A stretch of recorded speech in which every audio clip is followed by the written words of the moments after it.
Pernah nggak sih Anda merasa, teologi itu ibarat sekumpulan orang berjubel di Menara Gading, terus sibuk berdebat soal matematika ilahi? Iya, perdebatan yang, sangat kaku. Kayak rumus gitu. Betul, pusing dengernya. Dan jujur saja, itu terasa abstrak. Sangat jauh dari realitas kehidupan kita sehari-hari kan? Apalagi kalau Anda lagi pusing mikirin cicilan atau masalah kantor. Nah, makanya hari ini kita bakal buang jauh-jauh lensa akademis yang ngebosenin itu. Kita nggak akan lihat ini sebagai rumus yang kaku. Setuju. Dalam penelusuran mendalam kita kali ini, kita punya tumpukan catatan sumber yang tajam banget. Tajam dan seru.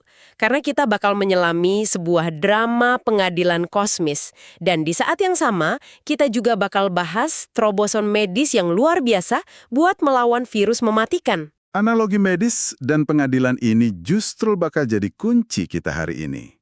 Misi kita adalah membedah benang merah antara doktrin Tritunggal dan, karya keselamatan salib Yesus. Atau kalau dari sumbernya langsung disebut KKSY ya. Betul, KKSY. Kedua hal ini ternyata sama sekali nggak bisa dipisahkan. Jadi untuk Anda yang lagi dengar, santai saja. Siapkan kopi Anda, kita akan buktikan kalau hal yang kedengarannya cuma teori awang-awang ini sebenarnya adalah fondasi legal dari kebebasan Anda. Keselamatan Anda itu secara harfiah bergantung pada, kejujuran sebuah sistem hukum alam semesta. Oke, mari kita mulai dari ruang sidangnya. Sebelum kita paham gimana Anda dan saya diselamatkan, saya terus kepikiran soal aspek legalitas ini. Aspek yang mana tuh? Ya, kenapa Tuhan nggak sekedar berdiri di balkon surga, terus teriak ke bawah, oke dosa kalian saya ampuni, udah ya, lupakan aja. Kenapa harus repot-repot pakai salib segala? Kalau kita lihat gambaran besarnya, alam semesta ini kan dibangun di atas keadilan objektif.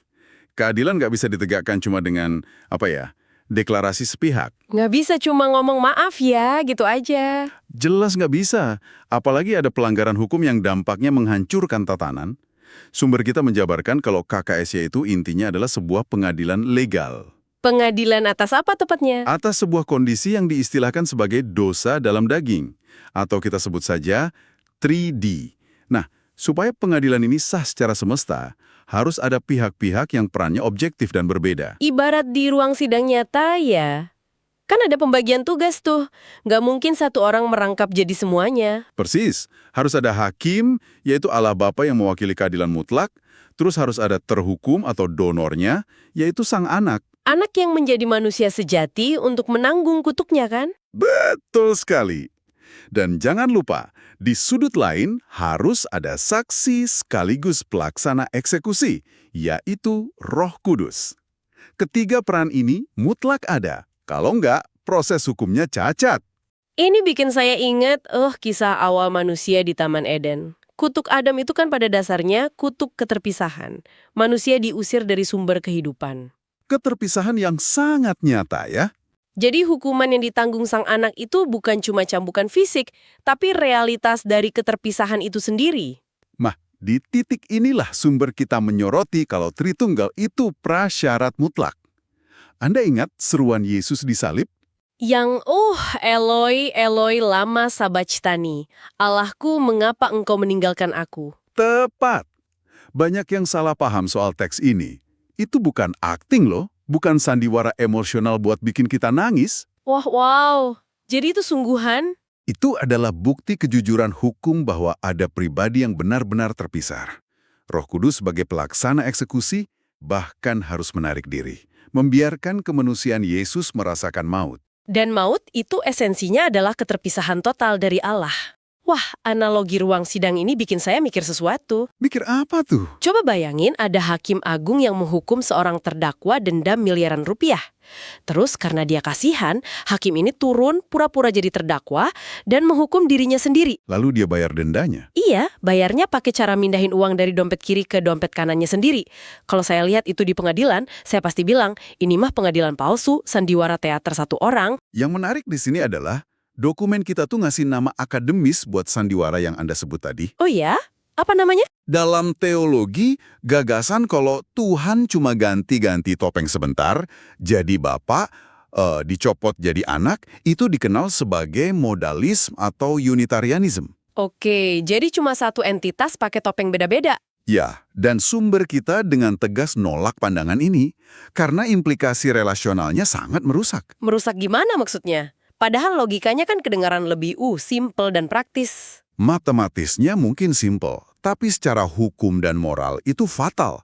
Ketaatan itu menuntut adanya dua kehendak yang selaras, tapi dari pribadi yang beda. Masa iya kita dipuji taat karena nurutin ego kita sendiri, gitu kan? Persis. Anda juga nggak bisa membuktikan cinta kasih sejati kalau nggak ada objek di luar diri Anda. Kalau nggak ada perbedaan pribadi, kasih Allah itu jadinya, narsisistik. Narsisistik, masuk akal. Allah kan nggak bisa menghukum dirinya sendiri secara real. Nanti hukumannya cuma jadi ilusi optik. Dan logika keadilannya jelas banget. Kalau hukumannya cuma ilusi, ya keselamatan yang ditawarkan ke umat manusia juga cuma imajinasi. Nah, di sini semuanya jadi terang benderang. Pengadilan itu sah karena hakim dan terhukumnya memang beda. Terus apa sebenarnya substansi yang dieksekusi di salib itu? Ini yang bikin kita harus geser panggungnya. Dari ruang sidang yang kaku, kita masuk ke medan perang biologis. Ke dalam daging. Wah, ini masuk ke dosa dalam daging atau 3D tadi ya? Betul. Konsep 3D ini bukan sekedar perbuatan jahat biasa. Ini tuh digambarkan sebagai kutuk yang mengakar, semacam kuasa parasit yang harus ditaklukkan. Saya suka banget pendekatan medis di bagian ini. Coba kita ibaratkan 3D ini sebagai virus purba mematikan. Virus yang udah infeksi semua keturunan Adam. Virus yang sangat ganas. Kalau Anda ilmuwan yang mau selamatkan manusia, Anda kan nggak bisa nyembuhin virus cuma dengan, meneriaknya dari luar angkasa. Jelas nggak bisa dong. Virusnya kan bersarang di sel inang, jadi Anda harus masuk ke dalam. Analogi yang sangat pas. Surat Roma 8 ayat 3 merangkum ini dengan sangat presisi. Dikatakan bahwa Allah menghukum dosa di dalam daging. Di dalam daging. Bukan di luar. Ya. Supaya kuasa 3D dipatahkan secara legal dan biologis, harus ada minimal satu manusia yang sukses mempertahankan kekudusan di area di mana Adam gagal total. Saya tekankan kata manusianya ya. Berarti pakai analogi medis tadi, sang anak harus rela disuntik masuk ke lingkungan virus itu, ke dalam biologinya sendiri. Berhadapan langsung dengan penyakit itu dalam struktur daging dan darah yang sama persis kayak kita. Dia harus ngerasain tarikan virusnya, godaannya, rasa sakitnya. Lalu dari dalam tubuhnya itu, dia bikin vaksin, antibodi, yaitu ketaatan mutlak dan kasih setia sampai mati. Dan proses pembuatan vaksin inilah yang bikin penulis dokumen kita memberi teguran luar biasa keras ke banyak gereja modern. Teguran soal apa? Ada yang salah dengan gereja modern? Penulis mendeteksi adanya infeksi doktrin sesat. Doktrin yang pelan-pelan merayap masuk soal status kemanusiaan Yesus. Oh, ini istilah YBM yang ada di catatan ya. Yesus bukan manusia. Kok bisa ada orang mikir gitu? Ada kecenderungan psikologis dalam agama untuk naruh figur ilahi di tempat yang super steril. Pengen melindungi kesucian Yesus, tapi malah kebablasan. Kebablasan menekankan keilahian sampai lupa dia berjuang dalam kelemahan daging kita. Tepat. Padahal teks kuno 2 Yohanes 1 ayat 7 itu eksplisit banget.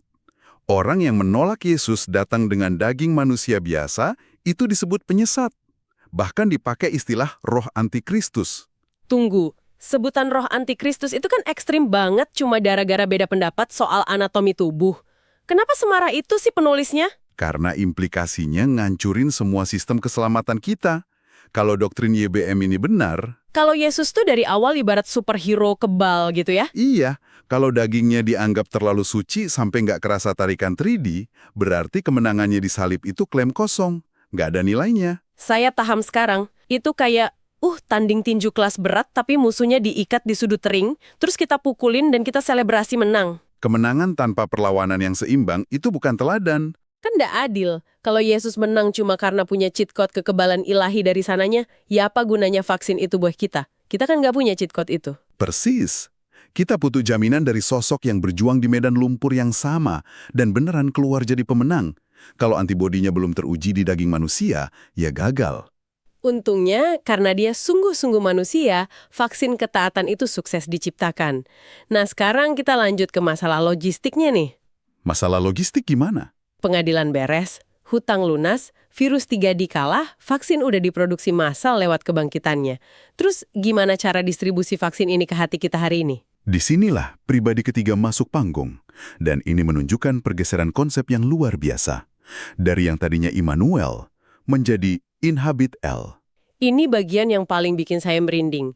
Immanuel ke Inhabit El. Selama ini kita kan sibuk merayakan Immanuel, Allah berserta kita. Dan Immanuel itu masih mediasi eksternal. Kehadiran Allah yang berjalan di tanah Galilea. Tujuan puncak salib itu bukan cuma supaya Allah ngawasin kita dari dekat, Tujuan puncaknya adalah dia berdiam di dalam kita. menginhabit secara internal. Dan urusan masuk ke dalam ini adalah yurisdiksinya Roh Kudus. Betul. Dan sumber kita ini pakai metafora yang sangat kaya buat pribadi ketiga. Ada istilah bunda orang percaya. Bunda yang tugasnya melahirkan ciptaan-ciptaan baru, kan? Terus ada juga sebutan Shekinah, kemuliaan yang menyala. Dulu di Perjanjian Lama, Shekinah ini berdiam di atas kotak berlapis emas yang kita sebut tabut perjanjian. Tapi sekarang tabut perjanjian baru itu ya hati manusia kita ini. Bait Allah yang ada di dalam tubuh kita. Tepat sekali. Ada juga istilah parakletos. Dalam analisis ini, parakletos itu setara posisinya kayak seorang Perdana Menteri Kerajaan Allah di bumi. Wah, agung banget ya jabatannya Bunda Shekinah Perdana Menteri. Tapi peran sebesar ini kan bergantung banget sama status legalitas yang udah diselesaikan sama Tritunggal dan KKSY tadi. Sangat bergantung. Kenapa Roh Kudus yang Maha Suci itu bersedia mendiami daging manusia yang asalnya penuh virus 3D? Karena bait atau tubuhnya udah divaksin pakai darah sang anak. Persis. Tanpa pengadilan sah di salib, Roh Kudus nggak akan pernah punya dasar hukum untuk masuk ke dalam manusia. Legalitasnya dari salib itu. Tapi tunggu sebentar. Coba kita lihat realitasnya. Kalau peran Roh Kudus ini sentral banget sebagai Perdana Menteri dan Bunda, Ya, yang mengalirkan hayat atau nyawa kehidupan. kenapa kalau kita lihat sejarah, bahkan sampai hari ini, institusi agama tuh rasanya malah memaksa Roh Kudus pensiun dini? Pensiun dini gimana maksudnya? Maksudnya jarang banget ada sistem agama yang ngebiarin umatnya dipimpin sepenuhnya dari dalam. Selalu aja ada birokrasi raksasa di luarnya. Kenapa gitu? Ini masuk ke analisis sosiologi dan kekuasaan yang sangat tajam dari sumber kita. Secara historis, gereja pelan-pelan menggusur peran Perdana Menteri Roh Kudus dengan hierarki buatan manusia. Oh, yang bikin tahta-tahta kepemimpinan duniawi itu ya? Iya. Kayak mengkultuskan tahta Simon Petrus? Betul, menciptakan rantai birokrasi suksesi di bawahnya. Mengganti tuntutan surgawi yang organik dengan aturan manusia yang bisa diatur-atur. Dan nggak cuma soal kepemimpinan.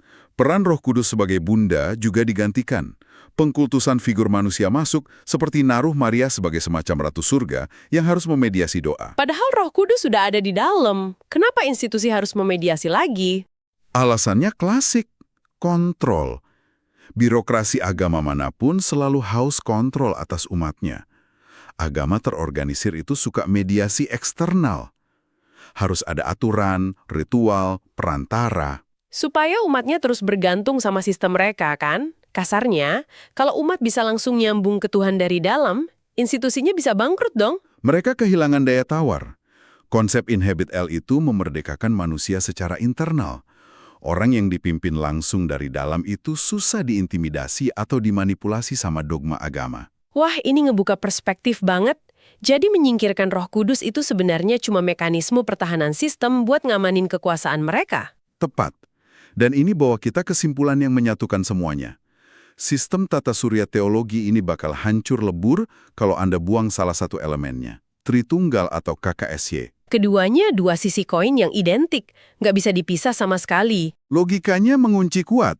Coba buang Tritunggal, maka salib Yesus otomatis jadi teater kosong, narsisistik, hukuman atas kutuk 3D nggak sah, karena hakim dan terdakwanya entitas yang sama. Dan sebaliknya, kalau buang KKSY tapi tahan Tritunggal, eksistensi Tritunggal jadi kehilangan tujuan operasinya. Karena Roh Kudus nggak bakal bisa mengeksekusi misi akhirnya jadi Inhabit El, dia nggak punya legalitas darah untuk menyucikan dan masuk ke hati manusia. Saya juga perhatikan di catatan ini, ada analisis soal akar sejarahnya.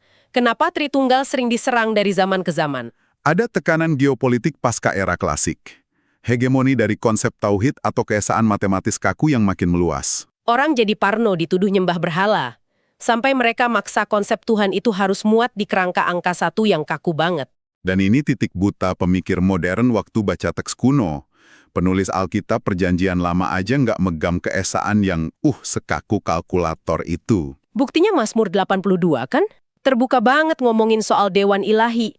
Terus Mazmur 110, Tuhan berfirman kepada Tuanku. Para rabi kuno lebih paham kalau keesaan Allah itu unik dan relasional, kesatuan hakikat.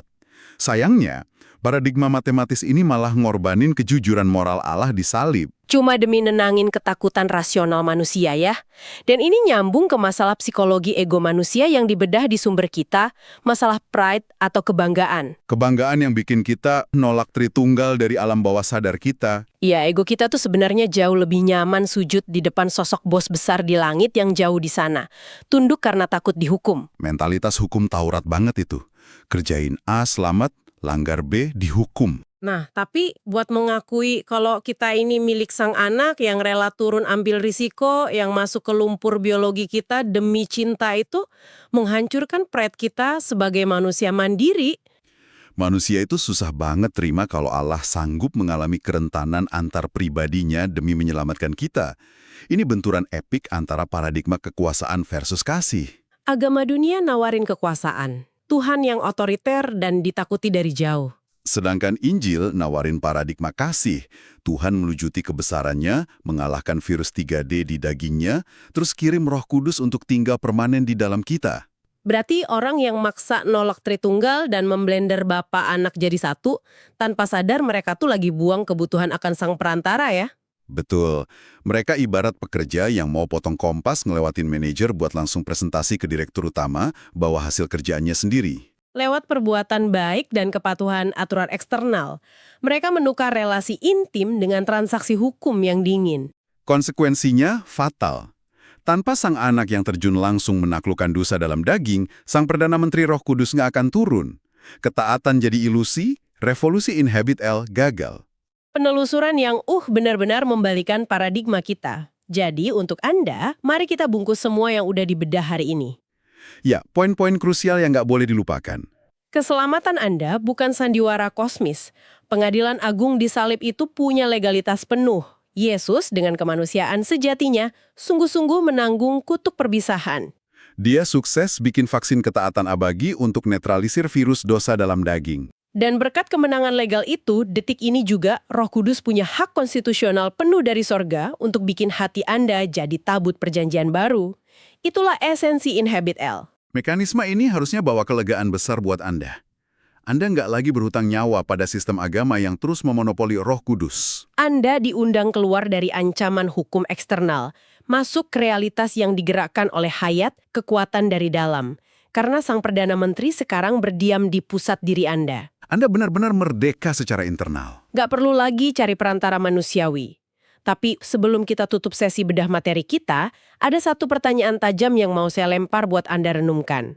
Pertanyaan yang sangat penting untuk dievaluasi sendiri. Kalau rancangan agung Tuhan adalah menjadi Inhabit EL, berdiam intim menyatu dengan batin Anda, coba cek rutinitas ibadah Anda. Seberapa banyak jadwal doa atau keterikatan kita pada tokoh agama yang sebenarnya cuma kita pakai jadi tameng. Tameng buat jaga jarak aman kan? Betul. Mekanisme pertahanan supaya Tuhan tetap di luar sana, kita puji dia sebagai Immanuel dari jauh, asalkan dia nggak usah masuk jadi Inhabit EL dan mulai mengacak-acak ego gelap kita di dalam. Sebuah ironi yang sangat nyata dalam kehidupan beragama kita. Pikirkan baik-baik tentang tameng itu. Terima kasih sudah menemani diskusi kita. Sampai jumpa di penelusuran mendalam berikutnya.